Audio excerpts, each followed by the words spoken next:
Sa isang maliit na baryo sa gitna ng malalawak na palayan, nakatira si Lira, isang simpleng dalagang 17 taong gulang. Bawat umaga bago pa sumikat ng husto ang araw ay maririnig na ang kaluskos ng mga dahon at huni ng mga ibon habang siya'y naglalakad papunta sa kulungan ng kanilang kalabaw na si Berto. Hindi gaya ng ibang kabataan sa bayan na nakasakay sa bisikleta o kaya'y nakasakay sa jeep tuwing papasok ng paaralan, si Lira ay nakasakay sa kanilang kalabaw. Maputla man ang kaniyang lumang uniforme at kupas ang kaniyang bag, may kakaibang ningning ang kaniyang mga mata. Gamit ang lubid na itinali sa sungay ni Berto, dahan-dahan siyang tumatawid sa makipot na kalsadang puno ng alikabok at putik. Habang ang ibang batay nag-aalukan ng pamasahe sa tricycle, siya na may tahimik na nakatingin sa mga taniman.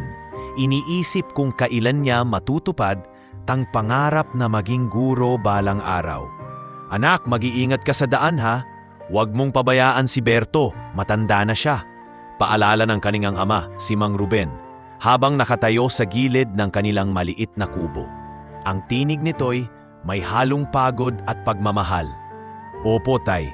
Maaga po akong uuwi mamaya. Ako na rin po ang magdidilig sa mga tanim." Sagot ni Lira na may pilit na ngiti. Sa kanilang baryo, kilala si Mang Ruben bilang masipag na magsasaka. Maaga siyang gumigising upang makapagtanim at makapag-ani.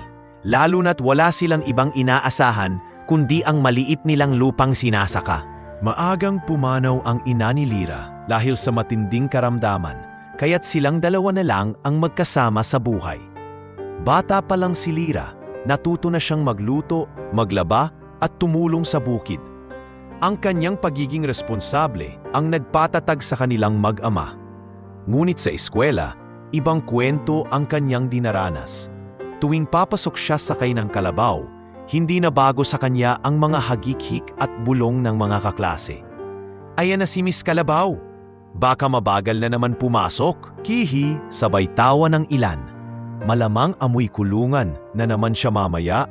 Dagdag ng iba pang kaklase na nakatingin sa kanya. Napapailing na lamang si Lira at pinipiling huwag pansinin ang mga biro. Sa isip niya, mas nabuti nang nakasakay sa kalabaw kaysa maglakad ng isang oras.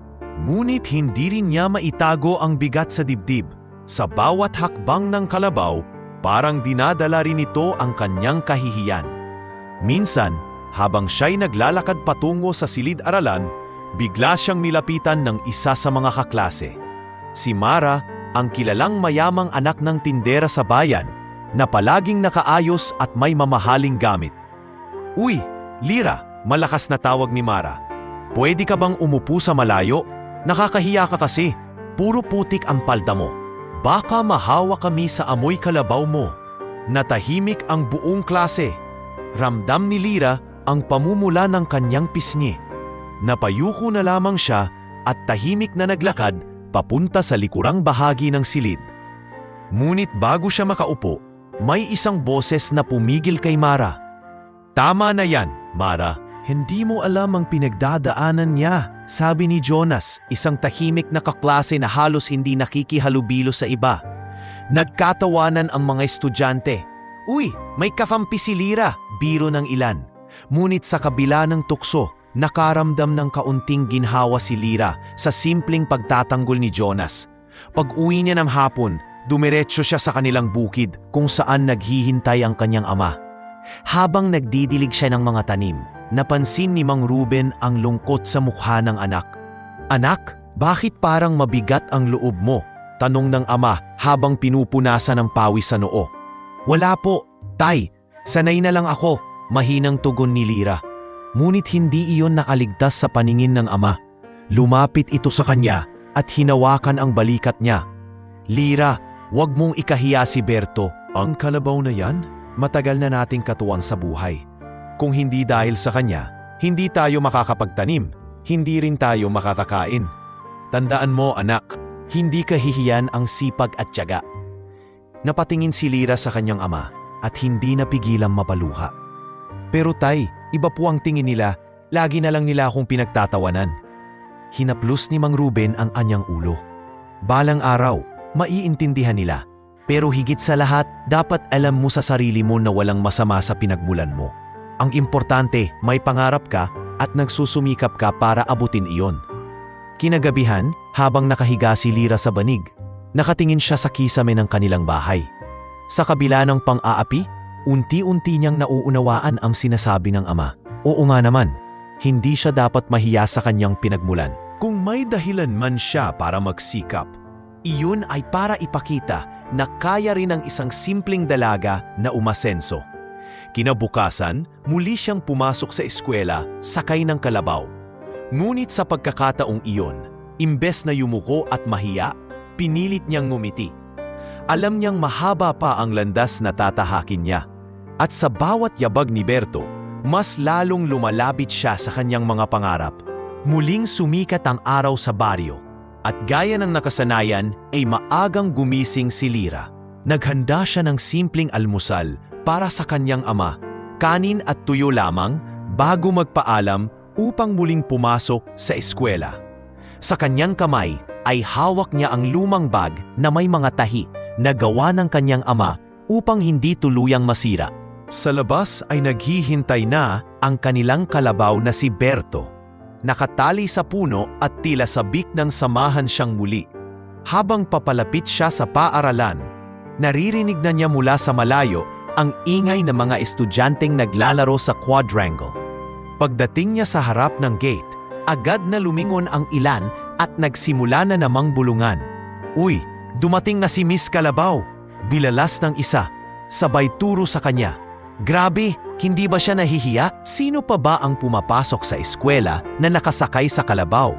Sagot ng isa pang estudyanteng may bitbit na mamahaling bag. Naririnig iyon ni Lyra at pilit niyang hindi ito pinapansin. Dama niya ang pagtusok ng bawat salita sa kanyang puso. Tahimik siyang bumaba kay Berto at iginiya ito sa tabi ng puno sa gilid ng bakuran upang makakain ng damo. Pinagmasdan siya ng ilan pang kaklase habang nakatawa at isa sa kanila ang nagsabi, sana magdala na rin siya ng araro para kumpleto na. Pagpasok niya sa silid-aralan, hindi pa rin natapos ang pang-aapi. Ang leader ng grupo ng mga bully na si Mara, agad siyang sinita. Nakapulupot sa leg nito ang makintab na kwintas at suot ang bagong sapatos na halatang mamahalin. "O Lyra," malakas na wika ni Mara, "hindi ka ba nahihiya na lagi kang amoy bukid dito? Nakakasira ka ng hangin sa silid." Natahimik ang buong klase, naghihintay ng sagot mula kay Lyra. Ngunit sa halip na magsalita, nagpatuloy lang siya sa paglalakad patungo sa kanyang upuan. Ngunit hindi pa rin tumigil si Mara. "Alam nyo mga classmates, dapat yata mag-ambagan tayo para mabigyan siya ng pamasahe sa jeep." Para hindi na tayo nadibistorbo ng kalabaw niya. Nagtawanan ang iba at ilang estudyante ang tumawa ng malakas. Hindi na kayanan ni Lyra at mabilis siyang naupo. Pinipilit na wag umiyak. Ngunit sa kanyang likuran, narinig niya ang boses ni Jonas. "Mara, tama na. Wala kang karapatang husgahan si Lyra. Mas mabuti pang nakasakay siya sa kalabaw kesa wala siyang ginagawa kundi manlait." Natahimik sandali ang iba, ngunit mabilis ding sumagot si Mara. "At ikaw Jonas, bakit parang palagi kang kakampi niya? May gusto ba sa kanya?" "Ha. Nagtawanan muli ang buong klase. Ramdam ni Lyra ang pamumula ng kanyang pisngi. Wala siyang masabi kundi tahimik na isinubsob ang mukha sa kanyang notebook. Ngunit sa kanyang puso, hindi niya makalimutan ang pagtatanggol ni Jonas. Sa likod ng kahihiyan, naramdaman niya na mayroong isa pa ring naniniwala sa kanya. Pagsapit ng tanghali, habang kumakain siyang mag-isa sa lilim ng puno, lumapit si Jonas, dala ang kanyang baong tinapay. Umupo ito sa tabi niya na para bang hindi alintana ang maaaring sabihin ng iba. "Pasensya ka na sa kanila, Lyra. Hindi nila alam kung gaano kahirap ang pinagdadaanan mo." Wika ni Jonas, sabay abot ng kalahati ng kanyang tinapay. "Salamat Jonas," sagot ni Lyra na halos pabulong. "Sanay na rin naman ako sa mga sinasabi nila. Pero minsan ang sakit pa rin. Basta tandaan mo, hindi habang buhay ganyan. Balang araw, may mababago. Maniwala ka sa sarili mo." Napangipi si Lyra kahit kaunti sa unang pagkakataon sa araw na iyon, nakaramdam siya ng kaunting ginhawa. Ngunit hindi natatapos ang pang-aapi. Kinabukasan, habang naglalakad siyang palabas ng silid matapos ang klase, biglang hinarang siya ni Mara at ng mga kaibigan nito. "O Lira, baka gusto mong makipagkarera ng kalabaw mo laban sa bisikleta ko," biro ni Mara habang hawak-hawak ang kanyang bagong bisikleta. "Baka naman kaya mong talunin ang bisikleta ng isang tunay na mayaman." Tawanan na naman ang buong paligid. Hindi alam ni Lira kung saan itatago ang sarili. Ang kanyang mga kamay ay nanginginig, ngunit sa halip na lumaban, pinili niyang umiwas. Tumalikod siya at mabilis na lumakad palayo kahit ramdam niya ang mainit na luha na dumadaloy sa kanyang pisngi. Pag-uwi niya sa kanilang bahay, napansin agad ni Mang Ruben ang lungkot sa anak. "Anak, ano na naman ang nangyari?" tanong nito habang nakaupo sa harap ng kanilang bahay. Hawak ang basang tuwalya mula sa pagtatrabaho sa bukid. Umiling si Lira, ngunit hindi niya napigilang umiyak. "Tay, bakit ganun? Parang wala silang nakikitang mabuti sa akin. Lagi na lang akong tampulan ng biro dahil kay Berto. Kahit anong gawin ko, lagi akong mali sa paningin nila." Lumapit ang ama at hinawakan ang kanyang mga kamay. "Lira, tandaan mo, ang mga taong mapanghusga, sila ang kulang sa pag-unawa. Hindi mo kailangang patunayan sa kanila ang sarili mo. Ang kailangan mo lang, patunayan sa sarili mong kaya mong abutin ang mga pangarap mo." Huminga ng malalim si Lira at tinahid ang kanyang mga luha. "Opo, tay, magpupursigi pa rin ako." Kinabukasan, muli siyang pumasok sa eskwela. Dala ang bagong tapang sa puso. Kahit naroroon pa rin ang mga pang-aapi at tuksuhan, sinikap niyang huwag nang patulan ang mga ito. Ngunit hindi niya malilimutan ang bawat insulto at sa kanyang isipan, unti-unti nang namumuo ang pangakong balang araw, makakakita rin sila ng dahilan upang respetuhin siya. Sa paglipas ng mga linggo, unti-unting nasanay si Lira sa mga pang-aasar ng kanyang mga kaklase. Hindi iyon naging madali, ngunit natutunan niyang magpakatatag. Sa tuwing siya ay pinagtatawanan, iniisip na lamang niya ang mga salita ng kanyang ama at ang kaunting lakas ng loob na ibinibigay ng pagtatanggol ni Jonas. Minsan, isang hapon matapos ang klase, nag-aayos si Lira ng kanyang gamit sa silid nang mapansin niya si Jonas na nakatayo sa may pintuan. Tahimik itong nakamasid sa kanya, hawak-hawak ang lumang aklat. "Lira," mahinang tawag nito. "Gusto mo bang sabay tayong umuwi?" Nagulat si Lira sapagkat bihira namang may gustong sumabay sa kanya. "Ha? Baka mapansin tayo ng iba, Jonas." Ngumiti lamang si Jonas at umiling. "Hayaan mo na sila. Wala naman silang pakialam. Basta't wala tayong ginagawang masama." Napangiti si Lira at sa unang pagkakataon ay sumabay siya sa isang kaklase paalis ng eskwela. Habang magkasabay silang naglalakad, ramdam ni Lira ang kakaibang gaan ng kanyang pakiramdam. Hindi man niya lubos maintindihan, may isang parte ng kanyang puso na tila masaya sa piling ni Jonas. Habang naglalakad sila sa gilid ng palayan, nagsimula silang magkwentuhan. "Alam mo Lira," panimula ni Jonas, "naiintindihan kita, mahirap din ang buhay namin. Ang tatay ko ay karpintero at minsan wala rin kaming makain kung walang trabaho. Kaya alam ko kung gaano kahirap ang binaranas mo." Tumango si Lira. Kaya pala iba ang pakiramdam ko kapag naririnig kong ikaw ang nagtatanggol sa akin. Para bang hindi ako nag-iisa." Ngumiti si Jonas at tumingin sa kanya. "Hindi ka kailanman nag-iisa, Lira, basta't nandito ako." Dumaan ang mga araw at mas naging malapit sila sa isa't isa.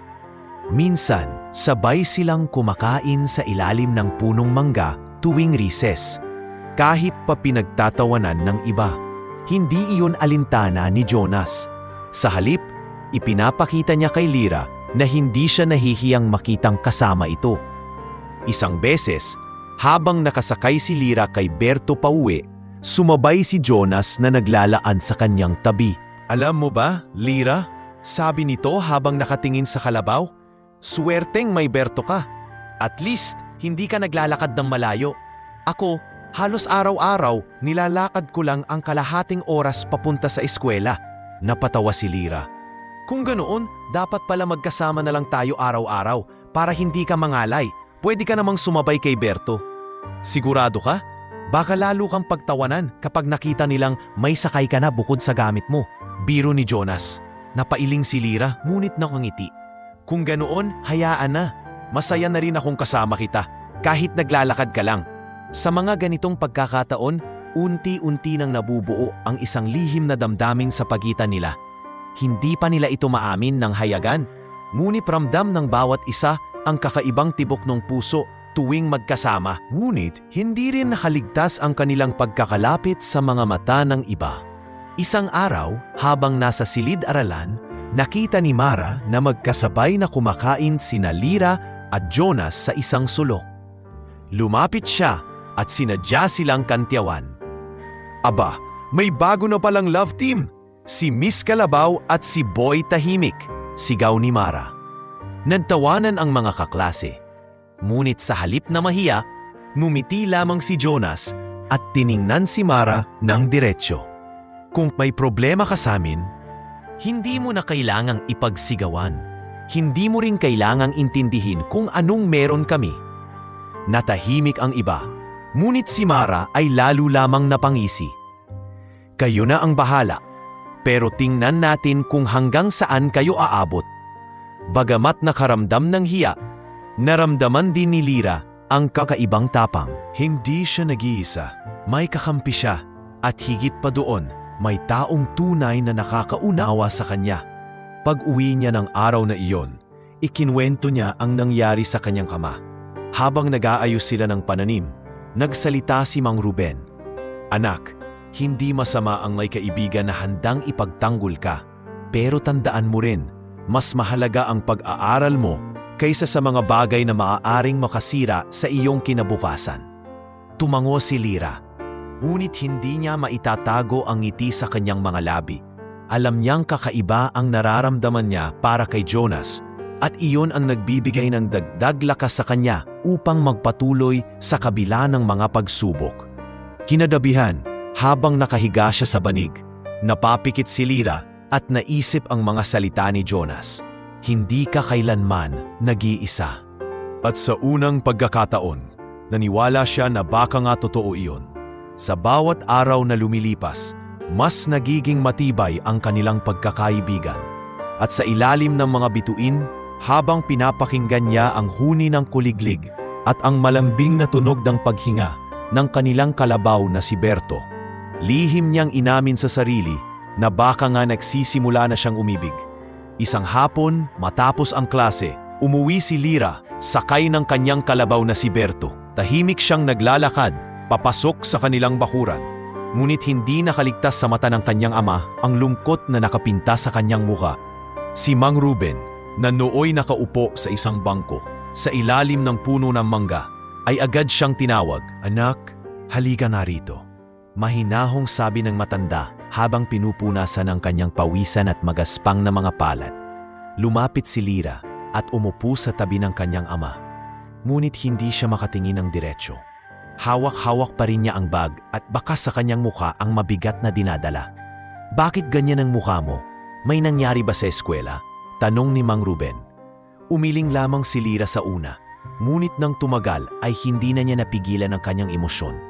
Tay, hindi ko na po alam kung hanggang kailan o kakayanin. Araw-araw na lang nila akong pinagtatawanan dahil sa kalabaw. Sinasabi nilang amoy putik ako na wala akong mararating. Napabuntong hininga si Mang Ruben at tinitigan ng anak ng may halong awa at pangunawa. Tumayo siya at hinawakan ang balikat ng dalaga. Anak, pakinggan mo ako. Ang kalabaw na yan, si Berto, hindi kahihiyan. Sa totoo lang, dapat ka pang magmalaki sa kanya. Nagulat si Lira at tiningnan ang ama. Magmalaki? Tay, siya nga po ang dahilan kung bakit lagi nila akong kinukutya.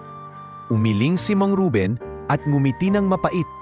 Alam mo ba, anak, nung bata pa ako, halos wala akong makain. Kung hindi dahil sa kalabaw, hindi ako makakapagtanim ng palay. Hindi rin tayo makakaahon kahit papaano. Ang kalabaw, simbolo ng pagsisikap, ng tiyaga, Huwag mong hayaan na ang mga taong hindi nakakaintindi ay gawing dahilan para ikahiya mo ang sarili mo. Napaluha si Lyra. Pero tay, masakit pa rin. Ang hirap marinig na wala akong halaga. Hinawakan ni Mang Ruben ang kanyang mga kamay. Lyra, makinig ka. Ang halaga mo ay hindi nasusukat sa nakikita ng mga kaklase mo. Hindi ito nasusukat sa bisikleta o sapatos na suot nila. Nasusukat ito sa puso mo, sa pangarap mo, at sa paraan kung paano ka lumalaban sa kabila ng lahat. Ang mahalaga, hindi ka sumusuko. Natahimik ang dalaga at pinahid ang kanyang luha. Sa loob ng ilang sandali, nakaramdam siya ng kakaibang lakas mula sa mga salita ng kanyang ama.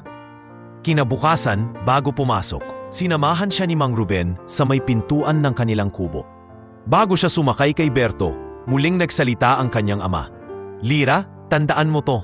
Ang bawat hakbang na tinatahak mo papunta sa eskwela ay hakbang patungo sa pangarap mo. At balang araw, ang mga taong tumatawa ngayon, sila rin ang unang hahanga sa iyo. Tumango si Lyra at ngumiti kahit may bakas pa ng pag-aalala. Opo tay, hindi ko po kakalimutan. Sa paaralan, gaya ng inaasahan, naroon pa rin ang mga biro at kantyaw. Ngunit sa halip na umiwas o yumuko, nagsimula siyang magpakita ng bahagyang tapang. Nang minsam sumigaw si Mara ng, "Ayan na si Miss Kalabaw?" Imbes na umiwas, ngumiti siya at sinabing, "Oo, ako nga, at salamat kay Berto, nakakarating ako sa klase araw-araw." Nagulat ang ilan, at bagamat tumawa pa rin si Mara at ang kanyang barkada, may ilan sa mga kaklase ang napaisip at humanga sa tapang na ipinakita ni Lyra. Pagsapit ng hapon, umuwi siyang may kakaibang gaan sa dibdib. Pagdating niya sa bahay, agad niyang niyakap ang kanyang ama. "Tay, salamat po. Kung hindi dahil sa inyo, baka sumuko na ako," bulong niya. Umiti si Mang Ruben at hinaplos ang ulo ng anak. "Hindi ka kailanmang susuko, Lyra. Dahil hindi lang ikaw ang lumalaban, kasama mo ako. At lagi kong ipapaalala sa iyo na ang kahihiyan ay para lamang sa mga taong hindi marunong umunawa." Kinagabihan, habang nakahiga sa banig, iniisip ni Lyra ang bawat sinabi ng ama. Oo, mahirap ang buhay nila at oo, masakit ang pang-aapi ng mga kaklase niya. Ngunit natutunan niyang balikan ang mga sakripisyo ng kanyang ama at ang kahalagahan ng kalabaw sa kanilang buhay. Habang pinapakinggan niya ang huni ng kuliglig at ang marahang paghinga ni Berto sa labas, nangako siya sa sarili, "Hindi ako titigil, hindi ako susuko. Balang araw, ipapakita ko sa kanila kung ano ang halaga ng isang probinsyanang gaya ko." Sa ilalim ng maliwanag na buwan, unti-unting nagiging matatag ang puso ng dalaga, dala ng pagmamahal at lakas ng loob na ibinibigay ng kanyang ama. Mabilis lumipas ang ilang buwan sa buhay ni Lyra. Sa kabila ng mga pang-api, naging mas matibay ang kanyang loob dahil sa mga payo ng kanyang ama. At higit sa lahat, natuto siyang kumuha ng lakas mula sa kanyang mga pangarap. Kaya naman nang inanunsyo ng kanilang guro na magkakaroon ng patimpalak sa paaralan, isang paligsahan ng talino at husay sa pagsasalita, agad itong naging pag-asa para kay Lyra na patunayan sa lahat na may kakayahan din siya. Isang linggo bago ang paligsahan, abala ang buong klase sa paghahanda. Ang ilan ay nagdala ng magagarang props. May mga gumastos pa para sa kanilang kasuotan. Habang si Lyra naman, nakaupo sa isang tabi, dala lamang ang ilang pirasong papel na isinulat niya ng paulit-ulit upang kabisaduhin ang kanyang talumpati. "Anong isusuot mo, Lyra?" tanong ng isa niyang kaklase. Halatang nag-aalangan, ngunit may halong pang-uuyam. Napayuko siya at mahinang sumagot, "Yung uniforme ko lang, wala naman akong iba." Narinig iyon ni Mara at biglang sumabat. "Nako, baka isipin ng mga hurado na isa kang tagabantay ng kalabaw sa entablado. Siguradong matatawa sila." Nagtawanan ng iba, ngunit hindi na tinutulan ni Lyra. Tahimik lamang siyang nagpatuloy sa pagbabasa ng kanyang papel. Ngunit sa kanyang dibdib, lalong nag-aalab ang determinasyon. "Hindi ako pwedeng matakot. Hindi ako pwedeng umurong," bulong niya sa sarili. Kinagabihan, habang nag-aayos siya ng kanilang hapunan, napansin siya ng kanyang ama. "Anak, bakit parang malalim ang iniisip mo?" tanong ni Mang Ruben. "Tay, May paligsahan po sa eskwela. Gusto ko pong sumali. Pero natatakot din ako. Baka pagtawanan lang nila ako kapag nasa harap na ako ng lahat. Tumigil si Mang Ruben sa kanyang ginagawa at tinitigan ng anak. Lira, kung gusto mong sumali, gawin mo. Huwag mong hayaan ang takot na hadlangan ka. Kahit pagtawanan ka nila, ang mahalaga, naglakas loob ka. Ang tapang mo ang siyang magpapalakas ng loob ng iba. Naluha si Lira at tumango. Opo, tay, susubukan ko po. Dumating ang araw ng paligsahan. Puno ang kanilang covered court na mga estudyante, guro at ilang magulang. Makikulay ang kasuotan ng karamihan ng kalahok. Samantalang si Lira, naroon lamang sa gilid suot ang kanyang lumang uniforme at sapatos na may mga tahi. Hawak-hawak niya ang papel na halos mabutas na sa kakabasa. Nang tawagin ang kanyang pangalan, agad siyang umakyat sa entablado. Ramdam niya ang mga matang nakatingin sa kanya, pati na ang mga ngiting puno ng pangungutya. Ngunit inalala niya ang mga salita ng ama at ang suporta ni Jonas, kaya't pinilit niyang ngumiti at nagsimula. Magandang araw po sa inyong lahat. Panimula niya, kahit nanginginig ang boses. Ako po si Lira at nais kong ibahagi ang aking saloobin tungkol sa tunay na halaga ng buhay. Habang nagsasalita siya, unti-unting naglaho ang kaba. Nadama niya ang bawat salitang binibigkas at bawat pangungusap ay galing sa kanyang puso.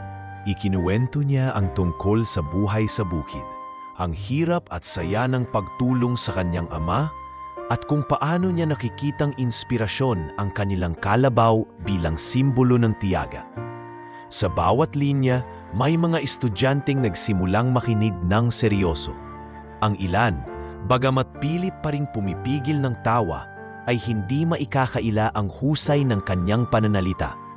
Pagkatapos ng kanyang talumpati, saglit na katahimikan ang bumalot sa paligid. At bagamat hindi nagpalakpakan ng malakas ang karamihan, naramdaman niyang may ilan na humanga sa kanya. Isa na roon si Jonas, na tahimik ngunit matamis na ngumiti mula sa gilid. Hindi nanalo si Lira sa paligsahan. May iba pang estudyante na mas maganda ang props at mas enggrande ang presentasyon. Ngunit para sa kanya, sapat na ang napatunayan niya sa sarili. Na kaya niyang tumayo sa harap ng lahat at magsalita ng buong tapang. Pag-uwi niya, agad niyang ikinuwento sa kanyang ama ang karanasan. Tay, hindi po ako nanalo. Pero natutuwa ako dahil nakapagsalita ako. Hindi ko na po kinahiya ang sarili ko. Niyakap siya ni Mang Ruben at masayang ngumiti. Anak, hindi lang tropeyo ang sukatan ng tagumpay. Ang pinakamahalaga, nalampasan mo ang taot mo. At doon pa lang, panalo ka na. Kinagabihan, habang nakahiga sa banig, hindi maalis sa isip ni Lira ang nangyari. Oo, hindi siya nagwagi, ngunit alam niya sa kanyang puso na iyon ang simula ng pagbabago. Iyon ang unang pagkakataong na nagkaroon siya ng tiwala sa sarili. At sa kanyang isipan, nagsimulang umusbong ang isang maliit na pangarap. Balang araw, tatayo akong muli sa entablado. At sa pagkakataong iyon, wala nang tatawa, kundi puro paghanga na lamang. Sa ilalim ng maliwanag na buwan, naramdaman ni Lira na unti-unti nang lumalakas ang kanyang tinig. Hindi lamang para sa sarili, kundi para na rin sa lahat ng tulad niyang inaapi. Lumipas ang ilang linggo matapos ang patimpalak at patuloy pa rin ang pangarap ni Lira na makapagtapos ng pag-aaral. Mas lalo siyang naging determinado, lalo na nang maramdaman niya ang pagunlad ng kanyang tiwala sa sarili. Ngunit sa likod ng kanyang pagiging masipag at matatag, may isang lihim na matagul nang itinatago ang kanyang ama. Isang katotohanang magbabago ng takbo ng kanyang buhay. Isang gabi, habang abala si Lira sa paggawa ng takdang aralin, sa ilalim ng liwanag ng kanilang lamparang degas, bigla niyang napansin na tahimik ang kanyang ama. Karaniwan ay madaldal si Mang Ruben kapag sila'y sabay na naghahapunan. Pero ngayong gabi ay tila malalim ang iniisip nito. Tay, may problema po ba? Tanong ni Lira habang nakatingin sa kanyang ama. Umiling si Mang Ruben, ngunit hindi siya tumingin ng diretsyo. Wala anak, pagod lang ako sa bukid. Ngunit ramdam ni Lira na may kakaiba. Ang kanyang ama ay bihirang magsinungaling at kilala niya ang bawat kilos nito. Napansin niyang malayo ang tingin nito sa kawalan, para bang may dinadalang mabigat na sikreto. Kinabukasan, matapos ang klase, umuwi siya ng mas maaga. Pagdating niya sa kanilang bahay, nadatnan niya ang kanyang ama na may kausap na isang matandang lalaki na hindi niya kilala. Nakaupo ito sa bangko sa labas, may daladalang itim na sobre. Nang makita siya, agad na tumigil ang dalawa sa pag-uusap. "Ah, Lira," biglang sabi ng kanyang ama, "pumasok ka muna sa loob at magpahinga." Ngunit dahil sa kutob, hindi agad sumunod si Lira. "Tay, sino po siya?" tanong niya. Nagkatinginan ang dalawang matanda at maya-maya ay umalis ang bisita. Iniwan ang sobre sa mga kamay ni Mang Ruben. Nang tuluyan itong lumisan, saka huminga ng malalim ang kanyang ama at umupo sa bangko. Lumapit si Lira. "Tay, ano po yun? Parang may tinatago po kayo sa akin." Saglit na nanahimik si Mang Ruben bago nagsalita. "Anak, may mga bagay na matagal ko nang hindi sinasabi sa'yo. Ayokong malito ka o mahirapan, pero siguro panahon na para malaman mo." Natigilan si Lira at ramdam niyang mabilis ang tibok ng kanyang puso. "Ano po yun, Tay?" Dahan-dahang tumingin sa kanya ang ama. "Hindi mo ako tunay na ama, Lira." Parang binuhusan ng malamig na tubig si Lira. Hindi siya makapagsalita sa una. Anong ibig niyong sabihin, Tay?" Huminga ng malalim si Mang Ruben. "Noong sanggol ka pa, ipinagkatiwala ka sa akin ng isang babae, ang tunay mong ina. Siya'y nagmula sa mayamang pamilya sa Maynila. Ang ama mo, siya'y ay anak ng isa sa pinakamalaking negosyante sa bansa. Pero dahil sa komplikadong sitwasyon, iniwan kanila sa akin para maalagaan." Napatitig si Lira sa kanyang ama. "Tay, ibig sabihin hindi niyo po ako kadugo?" Nagpahid ng luha si Mang Ruben. "Hindi, anak, pero tandaan mo, minahal kita na parang sarili kong dugo at laman. Ikaw ang buhay ko. Hindi ka naging pabigat. Ikaw ang dahilan kung bakit nagpursige ako sa bukid." Napaluha si Lira at napayakap sa kanyang ama. "Tay, kahit ano pang sabihin ninyo, kayo pa rin ang ama ko. Kayo ang nagpalaki sa akin. Kayo ang nagmahal sa akin. Wala nang makakapagpabago noon." Ngunit sa kanyang puso, hindi rin niya maitatanggi ang bigat ng revelasyong iyon. Sino nga ba siya talaga? At bakit siya iniwan ng kanyang tunay na mga magulang? Kinagabihan, habang nakahiga sa kanyang banig, paulit-ulit niyang iniisip ang mga salitang narinig. Anak siya ng isang kilalang negosyante? Apo siya ng isang bilyonaryo? Hindi iyon masukat sa kanyang isipan. Paano nga ba naging posible na ang isang dalagang pinagtatawanan sa baryo dahil sakay ng kulabaw ay may lahing mayaman? Sa mga sumunod na araw, naging tahimik si Lira. Ramdam ni Jonas ang bigat ng iniisip ng kaibigan, kaya't nilapitan niya ito isang tanghali. "Lira, napansin kong parang may iniisip ka. May problema ba?" tanong ni Jonas. Sandaling nagalangan si Lira bago nagsalita. "Jonas, may nalaman ako tungkol sa sarili ko. Hindi pala ako tunay na anak ni Tatay Ruben. Iniwan lang ako sa kanya noon." Nagulat si Jonas. "Ha? Pero kahit ganoon, siya pa rin ang tumayong ama mo? Hindi ba't siyang nagpalaki sa'yo?" Tumamo si Lira, pinipigilan ng luha. "Oo, mahal ko si tatay. Pero hindi ko maiwasang isipin kung sino talaga ako. Bakit ako iniwan?" "At totoo bang galing ako sa isang pamilyang mayaman?" Hinawakan ni Jonas ang kamay ni Lira. "Lira, hindi mahalaga kung sino ang nagluwal sa'yo. Ang mahalaga kung sino ang nagpalaki at nagmahal sa'yo. At kahit ano pa ang totoo tungkol sa pinagmulan mo, ikaw pa rin ang Lira na nakilala ko, ang masipag, matapang at mabuting kaibigan." Bahagyang gumaan ang loob ni Lira sa mga salitang iyon. Ngunit alam niyang hindi matatapos sa simpleng pag-iyak ang kanyang sitwasyon. Ang lihim na yon ay hindi lamang basta kwento.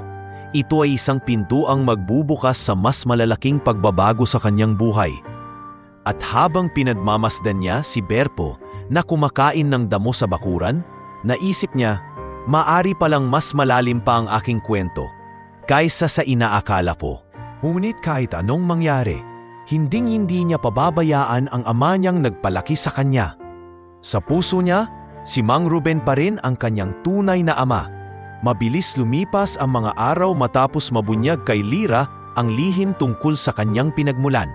Kahit papinili niyang manatili sa piling ng amang nagpalaki sa kanya, hindi pa rin mawala ang bigat na dala ng kanyang natuklasan.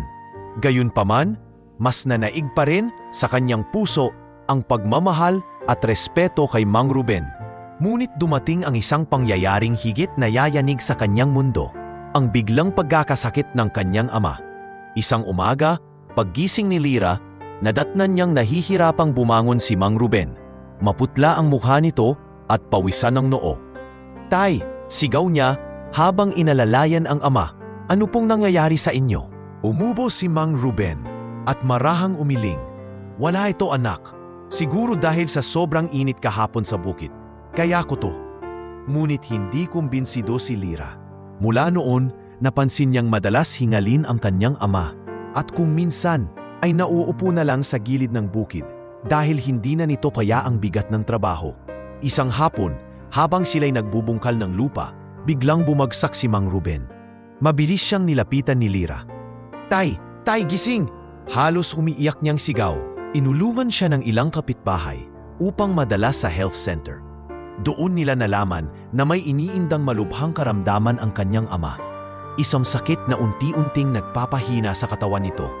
"Pasensya na, Hija," sabi ng nurse, "pero kailangan ng mas matinding gamutan ng tatay mo. At baka kailangan niyo rin ng malaking halaga." Natigilan si Lyra. Saan siya kukuha ng pera? Sapat lang ang kanilang kinikita para sa pagkain at kaunting pangangailangan. Habang nakaupo siya sa tabi ng kanyang amang tulog dahil sa gamot, nakaramdam siya ng labis na panghihinang loob. Kinabukasan, hindi muna siya pumasok sa eskwela. Siya na mismo ang nag-alaga sa kanyang ama at nagtrabaho sa bukid. Habang hawak ang araro at si Berto ay dahan-dahang humihila nito, naramdaman ni Lyra kung gaano kabigat ang responsibilidad na naiwan sa kanya. "Lyra, bakit hindi ka pumasok?" tanong ng isa sa kanilang kapitbahay. Ngumiti lamang siya, kahit halatang pagod. "Kailangan kong tulungan si tatay. Ako na muna ang bahala sa bukid." Ngunit sa bawat araw na lumilipas, lalo siyang nahihirapan.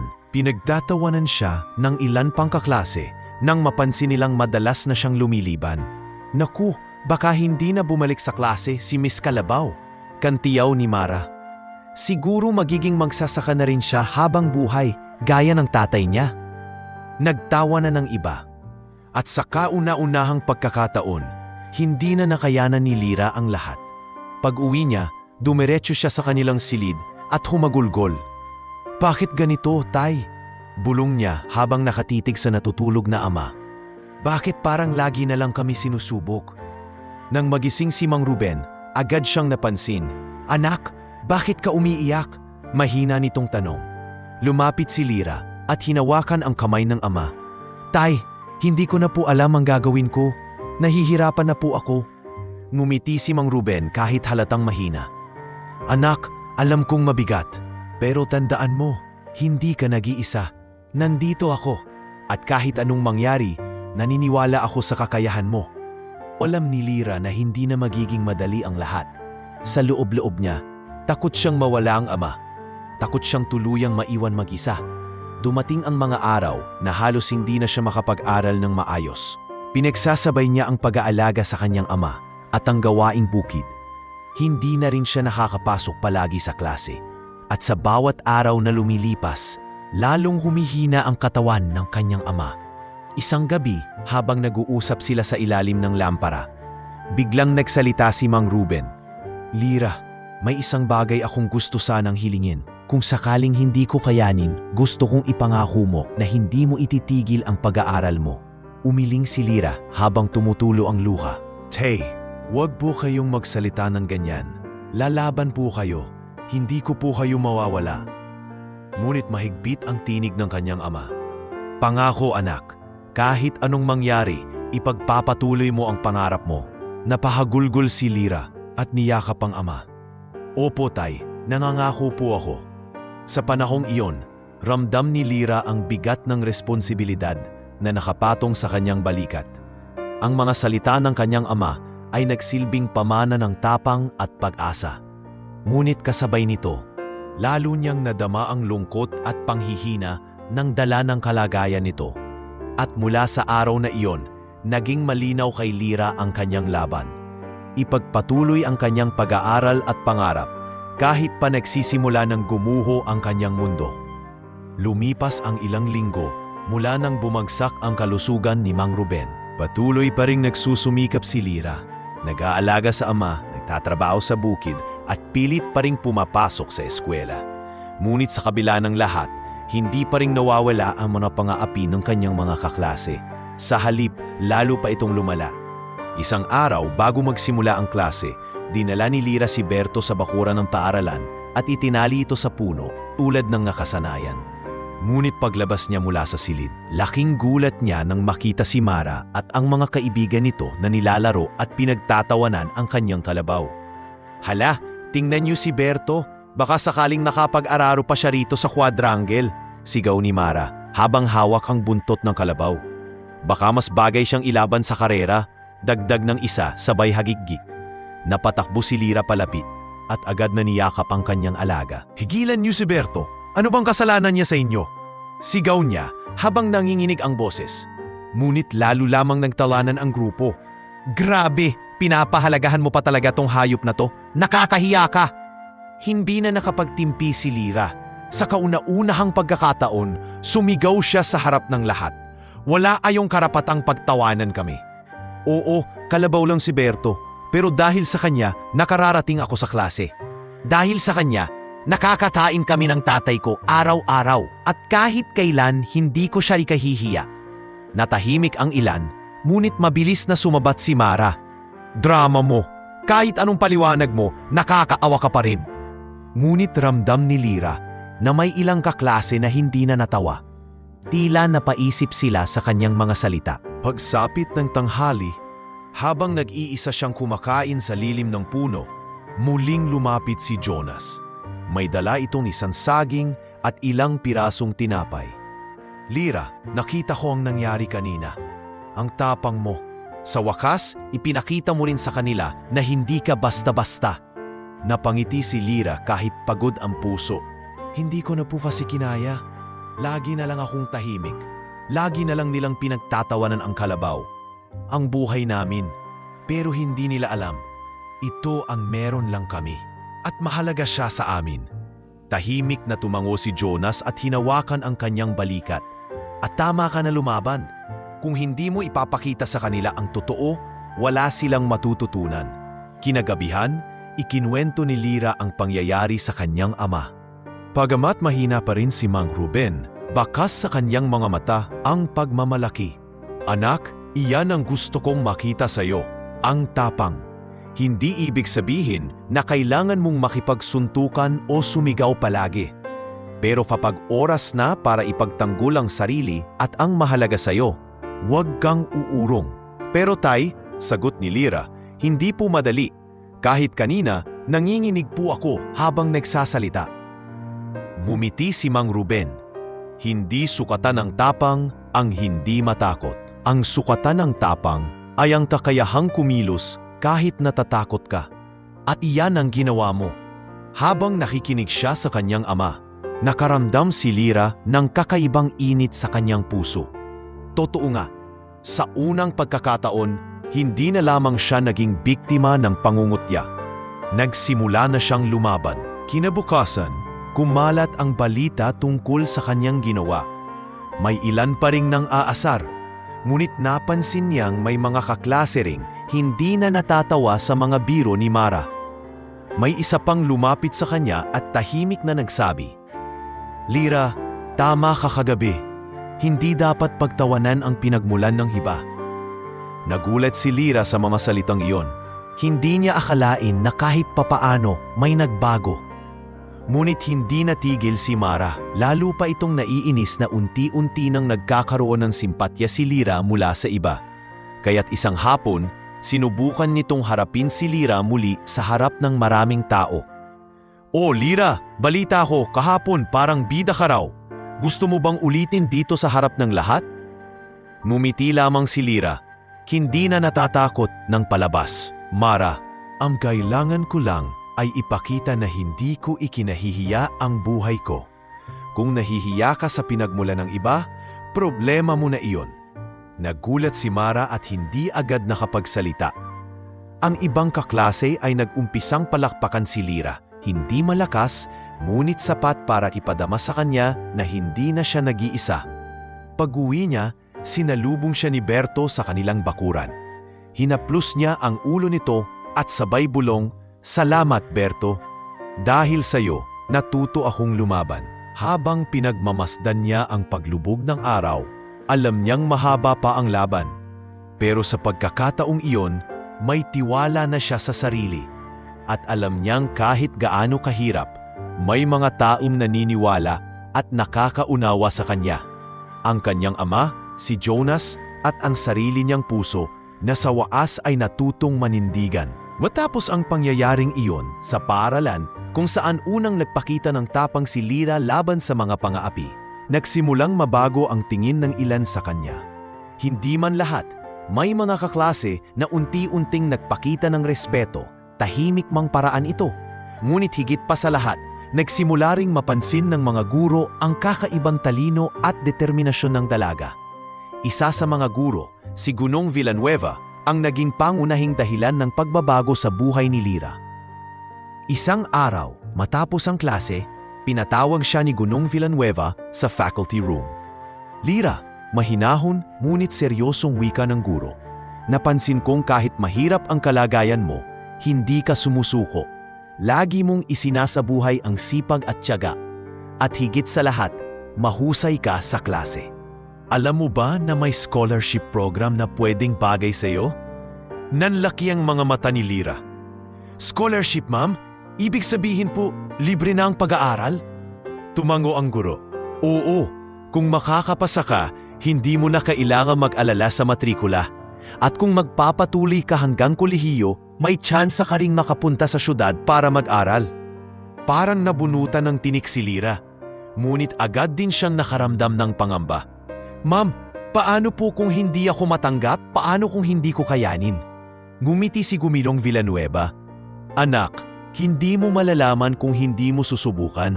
Minsan, ang pinakamahalagang laban ay hindi tungkol sa panalo o talo, kundi sa lakas ng loob na sumubok." Umuwi si Lyra na punong-puno ng pag-asa. Agad niyang ikinuwento ito sa kanyang ama. Habang nakahiga si Mang Ruben sa banig, mahina ngunit puno ng saya ang kanyang tinig.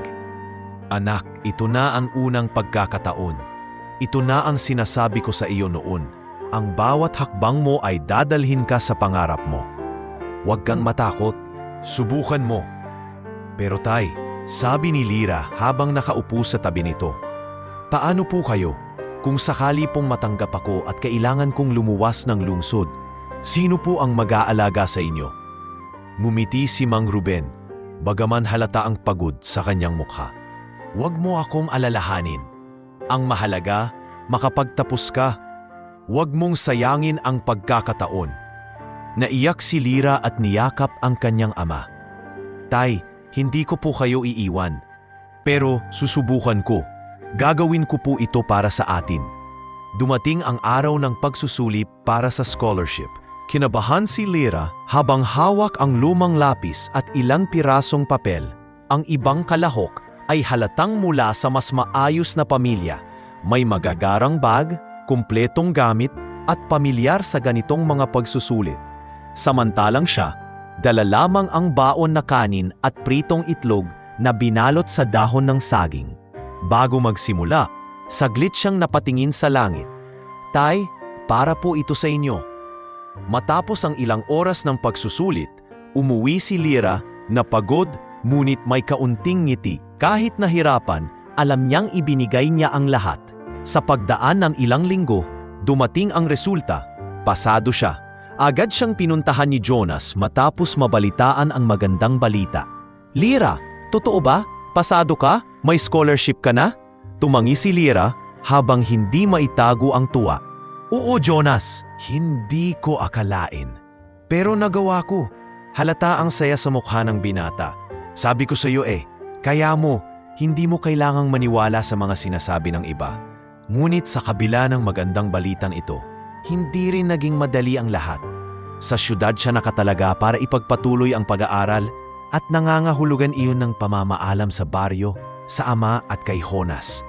Mabigat sa loob niya ang umalis, lalo na't alam niyang mahina na ang kalusugan ni Mang Ruben. Isang gabi bago siya umalis, magkasama silang nag-usap ng kanyang ama sa ilalim ng liwanag ng buwan. Anak, mahina ngunit malinaw ang tinig ni Mang Ruben. Huwag kang matakot sa bagong mundong papasukin mo. Maraming tukso, maraming pagsubok. Pero tandaan mo, hindi ka lumaki para lang maging alipin ng kahihiyan. Lumaki ka para tuparin ang pangarap mo.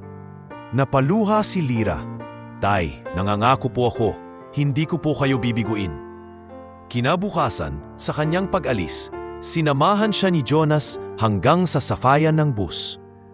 Tahimik silang naglalakad at sa huli, nagsalita si Jonas. Lyra, hindi ko alam kung kailan ka babalik, pero tandaan mo, kahit malayo ka, nandito ako, kakampi mo pa rin ako. Ngumiti si Lyra kahit mabigat ang dibdib. Salamat, Jonas. Hinding-hindi ko po kakalimutan yan. Habang paalis ang bus, napatingin siya sa bintana at nasilayan ang baryo. Si Berto na nakatali sa puno at ang amang kumakaway, kahit halatang mahina na ang katawan. Doon niya naramdaman ang tunay na halaga ng unang pagkakataon. Isang pintuang magdadala sa kanya sa mas malayo, mas mataas at mas malalaking laban. At sa kanyang puso, nangako siya, gagawin ko ang lahat, hindi lang para sa sarili ko, kundi para sa tatay ko, kay Jonas, at para sa lahat ng minsang tumawa sa akin. Balang araw, ipapakita kong kaya ko ring magtagumpay. Sa syudad nagsimula ang bagong kabanata ng buhay ni Lyra. Dahil sa scholarship, nakapasok siya sa isang kilalang paaralan na dati pinapangarap lamang niya. Bagaman mahirap sa simula ang makibagay, unti-unti rin siyang natuto. Minsan ay inaalala niya ang baryo, ang amang naiwan, si Berto at si Jonas. Ngunit lagi niyang inuukit sa isip ang pangako na lahat ng ginagawa niya ay para sa kanila. Isang hapon, habang naglalakad siya pauwi galing sa library, may isang lalaking nakaitim na Amerikana ang biglang lumapit sa kanya. May hawak itong sobre at tila matagal nang naghihintay. Miss Lyra? Tanong ng lalaki. Nagulat siya. Opo, ako nga po. Bakit po? Iniabot ng lalaki ang sobre. Ako po ay abogado ng isang pamilyang kilalang negosyante at ako'y ipinadala upang ibigay ito sa iyo. Nasa loob ang lahat ng detalye. Hindi agad nakasagot si Lyra. Kinuha niya ang sobre at habang nakatingin sa lalaking seryoso ang anyo, nagtanong siya, pero bakit po ako? Sa tamang oras, mauunawaan mo. Sagot ng lalaki bago tuluyang umalis. Kinabukasan, matapos ang klase, binuksan ni Lyra ang sobre sa loob ng kanyang inuupahang maliit na kwarto. Halos manginig ang kanyang mga kamay habang binabasa ang mga dokumento. Nandoon ang mga larawan ng isang matandang lalaki na pamilyar sa kanya at mga papeles na nagpapatunay na siya ay apo ng isang kilalang bilyonaryong CEO, ang tunay niyang lolo. Napatitig siya sa larawan ng matanda. Ang mukha nito'y mahigpit, ngunit may awtoridad. Hindi siya makapaniwala. Apo ako ng isang bilyonaryo? Halos hindi maisip ni Lyra na ang simpleng dalagang dating pinagtatawanan dahil sa kalabaw ay may dugong mayaman pala. Kinabukasan, muli siyang nakatanggap ng sulat mula sa parehong abogado, nagsasaad ng paanyaya. Nais raw siyang makilala ng kanyang lolo. Nang gabing iyon, hindi siya mapakali. Tumawag siya kay Jonas gamit ang kanilang simpleng cellphone. Jonas, mahina niyang bungad. May nalaman ako. Ano yon, Lyra? Tanong ng binata. Ramdam ang pag-alala sa boses nito. Jonas, apo raw ako ng isang bilyonaryo. May abogado na nagpakita ng mga dokumento. Totoo ba ito? Natahimik si Jonas sandali bago sumagot. Lyra, tandaan mo kahit ano pang totoo tungkol sa pinagmulan mo, ikaw pa rin ang kilala ko. Hindi nagbabago kung sino ka dahil lang sa yaman o pangalan. Pero, baka ito na ang pagkakataon para malaman mo ang buong katotohanan. Hindi napigilan ni Lyra ang mapaluha. Natataranta ako, Jonas. Hindi ko alam kung kakayanin ko. Makakaya mo. Kaya mo palagi. Sagot ng binata puno ng kumpiyansa. Ikinuwento rin niya ito sa kanyang ama sa isang tawag sa baryo. Kahit mahina na ang boses ni Mang Ruben, malinaw ang kanyang payo. Anak, huwag kang matakot. Kung totoo ang lahat ng iyan, hindi ito aksidente. Bahagi iyan ng iyong pagkatao. Pero tandaan mo, kahit sino pa ang tunay mong pamilya, ako pa rin ang tatay mo. Tumulo ang luha ni Lyra sa kanyang mga mata. Opo, tay, kayo lang ang ama ko. Dumating ang araw ng pagkikita. Dinala siya ng abogado sa isang marangyang mansyon sa syudad. Halos hindi makapaniwala si Lyra nang makita ang laki ng gusali, ang mga magarang chandelier, at ang mga empleyadong nakayuko sa kanilang pagdating. Sa kanyang isip, parang ibang mundo ang lugar na iyon. Malayo sa simpleng kubo at bukirin na kinalakihan niya. Sa loob ng maluwang na sala, nakita niya ang isang matandang lalaki na nakaupo sa isang mamahaling silya. Puting-puti ang buhok nito at seryoso ang mukha, ngunit bakas din ang pagod at pangungulila sa mga mata. Aapo, mahinang sambit ng matanda nang makita siya. Sa wakas, nakaharap na rin kita. Nanlaki ang mga mata ni Lyra at natigilan. Kayo po ba ang lolo ko? Tumango ang matanda. Ako si Don Ernesto. Matagal na kitang hinahanap. At ngayon, nais kong makilala ka. Marami tayong dapat pag-usapan, Lyra. Nanatiling tahimik si Lyra, nanginginig ang mga kamay. Hindi niya alam kung ano ang mararamdaman. Galit ba dahil iniwan siya noon? O takot sa bagong mundong biglang bumukas para sa kanya? Ngunit isang bagay ang sigurado, simula na ito ng mas malalaking pagbabagong darating sa kanyang buhay. Tahimik ang buong silid habang nakatitig si Lyra sa matandang lalaking nakaupo sa harapan niya. Ang marinal na ayos ng mansyon, ang mamahaling kurtina at kintab ng marmol na sahig ay tila kumukulong tanikala sa kanyang isipan. Hindi niya alam kung taano uumpisahan ang pag-uusap. Ang tanging alam niya, naroon sa kanyang harapan ang taong bahagi ng kanyang dugo, ang tunay niyang lolo, si Don Ernesto. Hindi ko akalaing makikita pa kita, apo. Mahina ngunit may bigat ang boses ng matanda. Marami akong pagkukulang sa pamilya ng iyong ina. At isa na roon ang hindi kita nakilala noong bata ka pa. Bahagyang tumingin si Lyra sa kanya. Bakas sa kanyang mukha ang pagkalito. Bakit po ngayon lang? Bakit po hindi ninyo kami hinanap noon pa? Napatungo si Don Ernesto. Matagal kong ipinagsawalang bahala ang mga desisyon ng anak kong ama mo. Siya'y nagkaroon ng sariling landas. Minahal ang isang babaeng hindi tinanggap ng lipunan at ng aming pamilya. Isa na roon ang iyong ina. At sa takot, sa kahihiyan, ipinagkait ko sa sarili kong apo ang karapatang makilala ko. Hindi napigilan ni Lyra ang lumuha. Kaya pala iniwan nila ako kay Tatay Ruben. Kaya pala kahit kailan hindi ko sila nakilala. Lumapit ang matanda, mabagal ang bawat hakbang dahil sa kanyang edad, at marahang hinawakan ang kamay ni Lyra. Hindi ko maibabalik ang lahat ng nawala, apo. Pero kung papayag ka, nais kong itama ang pagkukulang ko. Nais kong maging bahagi ng buhay mo. At higit sa lahat, nais kong makita kang nagtatagumpay. Tahimik si Lyra habang pinagmamasdan ang kanyang mga luha. Sa kanyang puso, nag-uunahan ang mga tanong at damdamin. Galit sa matandang ngayon lang lumitaw. Ngunit may halong awa at pananabik din na makilala siya. Hindi ko alam kung kaya ko kayong tanggapin agad, lolo. Mahinahong sagot niya. Pero hindi ko rin maikakaila na gusto kong malaman ang buong katotohanan. Tumango ang matanda, bakas ang pangunawa sa kanyang mukha. Hindi kita pipilitin. Pero mula ngayon, bukas sa'yo ang aking mundo. Ipinakita ni Don Ernesto ang ilang mga dokumento, mga larawan ng kanyang ina noong dalaga pa ito, kasama ang ama niyang hindi niya kailanman nakilala. Napatitig si Lyra sa larawan, magandang babae na may mapupungay na mata at isang lalaking mukhang matikas at may dignidad. Parang doon niya naramdaman ang kawalan na hindi niya alam na matagal na niyang bitbit.